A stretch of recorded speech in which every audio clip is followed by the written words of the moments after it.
y'all, I am Mazellegh. Welcome back to my channel. I'm going to share with you all this video clip and then I'm going to come back and talk about it. So let's get into it. But the point is, to answer you, to address your question again, it's just that nobody helps about Black Americans. Nobody. And the information that we receive about Africa is very limited as far as the news and what goes on all across Africa. And just like here, you don't really get information about Black Americans unless it's negative, unless they're trying to paint something negative about us. So they don't show you the true lives of Black Americans here in this country. So I will link below in the description box the video in its entirety. I got the video from the YouTube channel Star Trends. He made the video, it seems like, because someone asked him a question or made a comment on his TikTok channel, and it said something like, why doesn't Black Americans or Black people help out Africa? And that was his response. So this is what I have to really say about this particular video clip. He said in his video clip that Black Americans or African Americans are moving to countries in Africa to live, to set up businesses. And then he talked about, is that something that all African Americans are able to do? And then his response was probably not, because most African Americans are not going to be able to pick up their homes and go over there. Is there going to be any type of resources available for them, such as hospitals, schools, and things like that, land, all that stuff for them to make a home, for them to make a living? Is all that going to be feasible in these countries of Africa? And he just doesn't think that that's something that is going to happen if there's not a plan in place or something that's going to be able to house African Americans if a whole bunch of them or an influx of them decide to move to the African countries. And I just want to say this. That is the aid that some African countries are giving to African Americans right now. That is their help. That is them extending out a hand to African Americans to say, hey, we see what's happening in the United States of America. We see that there's still violence against people in the Black community. We see there's still discrimination going on. We see that there's still racism going on. We see that there's still problems in the Black community that is not really improving in the rate that it should be improving. And we do see that things seem to be getting worse as time goes on instead of getting better. The leaders in some of these African countries are seeing this happening to African Americans, and they have extended a hand and said, we have another option for you to come to live in a country in Africa. You can come here. But let's be honest, most African Americans, that's not the help they're looking for. They're not looking for the leaders in some of these African countries to say, here is land, here is citizenship, here is a visa. You can come over to the African countries and you can live. You can come over to the African countries and build your life up. That's not the aid they want. When you talk to some African Americans, they don't want to have any connection to the African countries. They will say they don't want people from the African countries talking about their issues or problems or trying to come up with solutions.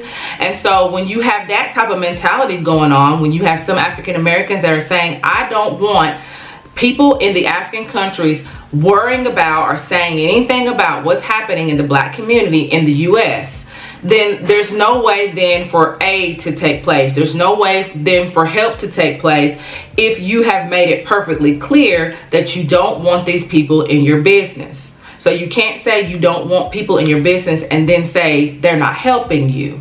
It can't be two ways. It has to be, if you want help, ask for the help. And then whatever help they're able to give you, you receive the help. I am reading a book called African Americans and Africans. And the book covers the relationship between these two groups. In the past, there was a strong connection between these two groups. They actually spoke on the behalf of each other. If something was going on in the African continent, you had Black leaders from America that was speaking on behalf of the African countries, and vice versa. It's a very good book. I will link below where you can get that on Amazon if that's a book that you're interested in reading. It talks about the strong connection there, and it also goes into, which is what this man talked about in his video, why the connection is no longer there, why it's lost. And I don't have to go through why it's lost. We know why. There's a purpose there. And what I don't understand with the man that he's talking, since we're mindful of that though, because when you hear African Americans talk, they're mindful of why there's no connection to the African continent. They're mindful of the reason why this is happening. People from the African countries, they're mindful of this. We're both mindful of the reason why there's no connection. We're both mindful of the reason why we are not unified. We're both mindful of the reason why there's no connection, and still we continue on with that same mindset. Even though we're mindful of why the thoughts are there, people don't then, African Americans and people in Africa then don't change that mindset to move forward. It's almost like I'm just going to stay right there in the mindset that I know is deceiving. I know that it was meant to divide. I know that and I understand that, but I'm going to continue to walk in that division. That's what's happening right now. And in that video, this man is mindful of where the disconnect lies and still continues to walk in the disconnect. That's where the problem is, continually to walk in the disconnect instead of finding a way to connect that. So yes, if African Americans decided they wanted to go, every African American decided they wanted to go to the African countries, and it was something that both of these communities agreed upon, best and believe a plan can be made. When I hear African Americans talking about Africa's not going to be ready for them, they're not going to have this, they're not going to have that, they're not going to have this.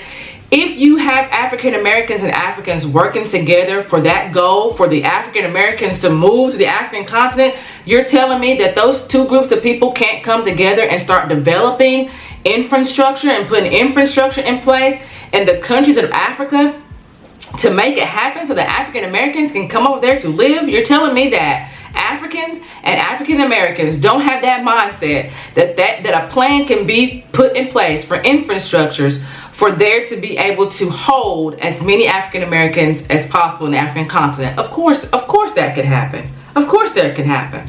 Of course.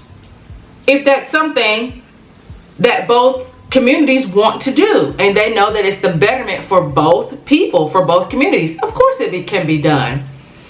And I don't like to hear the fact to selling not only the people in Africa short, but also selling African Americans short, to make it sound as if there's no way that there can be a shared mindset to come together to make these things happen. It's almost like, both communities are in their own way, and that is the reason why there's not a cohesiveness going on. But I want to stress that the aid has been offered. That might not be the aid you were looking for. That might not be the aid that you want. That might not be the aid that you thought it was going to be given to you. But that's the aid that's going right now. Is they're saying, hey, we see what's going on with you all. You have another option. You have another option. And people want to turn a blind eye and act like that ain't aid. They act like that's not the aid some of the leaders in African countries are not giving. That's not considered aid. It is. If you haven't given anybody what you want the aid to be, and this is the aid they're giving you, then it's called aid. That's almost like that story where they talk about God. Y'all know that story. They're talking about God. The person was out there in the water and he sent them all these different things, and it obviously wasn't what he wanted God to send, and so he sat there and drowned. And he asked God when he got to heaven, God, why'd you send me some? And he told him all the things he sent him. And it wasn't good enough for him. He didn't want that. He didn't want that aid. God does it all the time. We want what we want. God sends us what he knows that we need. And because that's not what we want, we end up not taking it and end up, in some bad place, and then sit there and complain about the bad place we in. Well, then God says, well, I tried to help you. You didn't want it. Now, of course, not everybody is going to be able to move to the African continent, but if you have the means to do so, you have the means to travel there, you have the means to do whatever you need to do there, then you should take the opportunity, because that right now is what these countries in the leaders in the African countries are giving to the African Americans right now. That is the aid they are extending, and they're saying, hey, here it is. We see you need help. This is the help that we can give you right now. Maybe in the future, more help can be given if there is a conversation between the two groups as far as this is what we need right now. This is what the African Americans in America needs right now. That can be a conversation that definitely needs to be had. And if that was a conversation, I definitely would love to be one of the people sitting at that table. All right, you all, that's all I have to say on that. I am Michelle Mazelleغ. Thank you all for watching. Make sure you like and subscribe, and I will see you on the next video. Bye.